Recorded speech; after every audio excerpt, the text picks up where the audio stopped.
friends, welcome back to CTRL+S.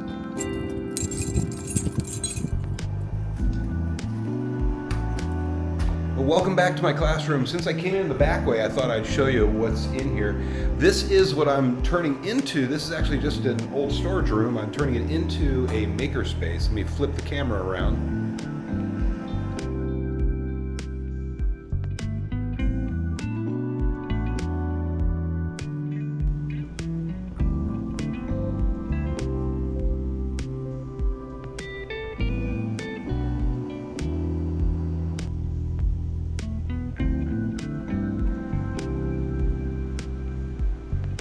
So as I said, welcome back to my classroom and welcome back to CTRL+S.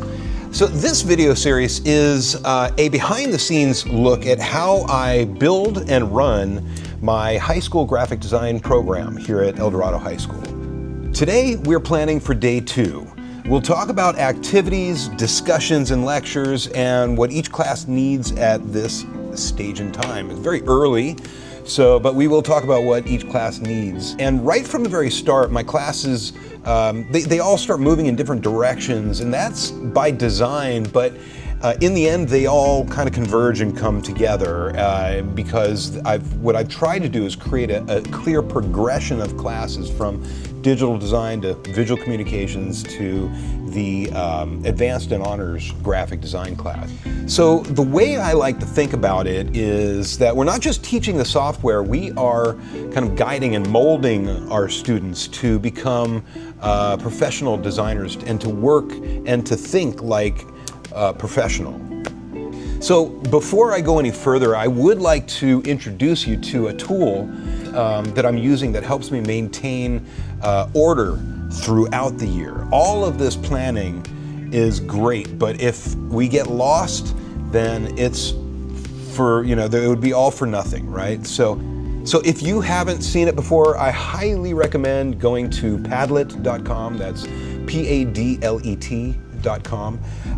They have a fantastic set of features. They have a lot of different things that are really, really useful, but one in particular that I like to use is their timeline feature that allows me to set up a timeline, as you might imagine, of for my curriculum, so I can actually add everything in and follow along and keep it in chronological order. I've got one set up for each of my 3 classes. It lets me visualize my projects, the project pacing and how I've got the things spread out, any assignments that might overlap, and it even insert any reflection prompts or links to videos that I might want to share those days. Throughout the year, I can set it up well in advance, and I can do it throughout the whole year, and then when I get to it, I can just change it as I go if I need. Right? I'm certainly not saying that this is the only way to do this, but absolutely, please use whatever works for you. If you keep track in a Google Doc, a Word doc, or on a whiteboard or with pen and paper, but use something. You got to make sure that you're keeping track of and maintaining a list of things that you're teaching and plan to teach. Okay, so let me take a moment. I'm going to show you my Padlet. Let's go through it for a little bit here. And you can see this one is for the digital design and illustration class that I've got. The way that I set this up is this is just my doing. You can do whatever you want, but I set up a color key so that if we go to the first week here, the things in blue are the agenda. If I have a video, which I do right here, got that on a green, and you can just change the colors right here. You can edit by simply double clicking on it, and then I can go in and I can edit that information that's in that particular panel. And then you can go here. This is what is this? An assignments, an icebreaker assignment. This is lecture and notes for myself. I would double click on that, and you can see that it will bring up all of my notes for the lecture that I want to give, and so on. And then in here also I've got reference for the whole thing, and it also actually goes to the right. You can see it goes across to the right, scrolls over, but the timeline for the digital design here I've got, this is something that I created for myself a while ago, and I'll even make this available to you in the links below. But this is a really, really great, useful resource that I've got for digital design. Here's the one for visual communications and one for the advanced and honors graphic design class. All right, so it is day 2, right? Yesterday we had an opportunity to cover, we talk about who I am, what my background is, what the class is all about, what they can expect for the year, and all of that is out of the way. We'll probably talk more about it, but for day 2, in digital design and illustration, today we're going to start by watching a 10-minute video. It's a TED Talk it's by Austin Kleon, the author of Steal Like an Artist. If you're not familiar with Steal Like an Artist, got to pick up this book. This is one of a series that he's done. But this is, it will change the way that you see design and the way that you think about creative concepts. So the main idea is really simple, that there are no completely original ideas. And creativity often involves copying or transforming or combining what came before. And so, just as our genetics serve as a blueprint for who we are, our creative output is shaped by our experiences. And so that's what Steal Like an Artist is all about. It's about gathering inspiration from the things around us, taking that inspiration and transforming it into something that is of your own style. Great book, really great. The video is about 13 years old now, but it's absolutely relevant, even though I think he mentions MySpace. I'm not sure. You might check on that. Take a look at it though. I've got the link in the description below. So then after the video, we'll have a class discussion. We'll talk about it, and I'll have some questions that I'll pose to the class. What does it mean to steal like an artist?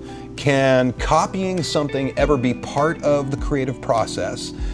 And if there's time, I might let them explore games on method.ac, especially the Bezier game and the color theory game. These are really great low pressure ways to sort of assess their design comfort, their comfort with technology and the computers, and their understanding of how to use things like the pen tool. So in visual communications, we'll open with a quick icebreaker just to get the students talking and get them reacquainted with each other. And then what I'll do is I'll preview the 4 art history projects. We're going to talk about the 4 movements, that we'll cover throughout the school year. And I'll explain how that will work, but essentially I will then dive into a little more detail about the very first one. I'll introduce the first assignment of the year, which will be the art history project number 1, covering the Bauhaus. We'll watch a short intro video to the Bauhaus, and then the students will respond to a little writing prompt. We'll just get into it really easily on this day, just lightly talk about it, find out where they're at, and find out where their knowledge is at, really. I'll have some prompts for them to write about, what do you already know about the Bauhaus? What stands out to you visually about the style? How does this feel different from modern design? Things like that. I've got a couple of other questions that I might throw at them as well. So in the advanced and honors graphic design class, before we jump into client work, I've got a couple of things that we need to do, and we're going to actually dive into the pop-up shop before I assign actual client work. I want to get that front-loaded so that we can get that ready to go. That'll happen later in the year. But I also need to make sure that we have teams. And so what I'm doing is I'm assigning every graphic designer an art director. And every art director will also play the part of a graphic designer with an art director. So that art director will help to give somebody that they can bounce ideas off of, get feedback from, and collaborate with on their projects. So on that day, we're going to have a 30-minute team pairing activity using a handout that I've created. Let me show that to you here. And I will include this link in the description as well.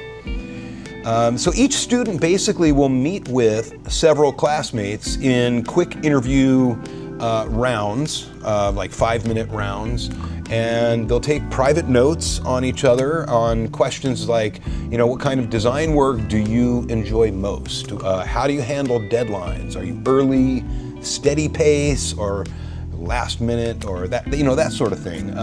What skills are you most comfortable with? Sketching, digital work, or presenting the work to the client? After those rotations are done, the students will reflect on who they felt they were most aligned with and why, and then I'll use those reflections to start putting together pairings and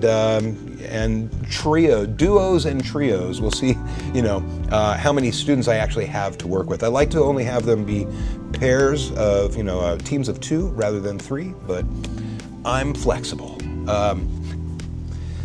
So some classes will simply move faster than others, and I need to actually avoid overloading them too early. That's something that I've done in the past. You have to watch that, giving them too much to think about, too much to work on right at the very beginning. So it's really important to overplan, but expect there to be some things that will get pushed to tomorrow.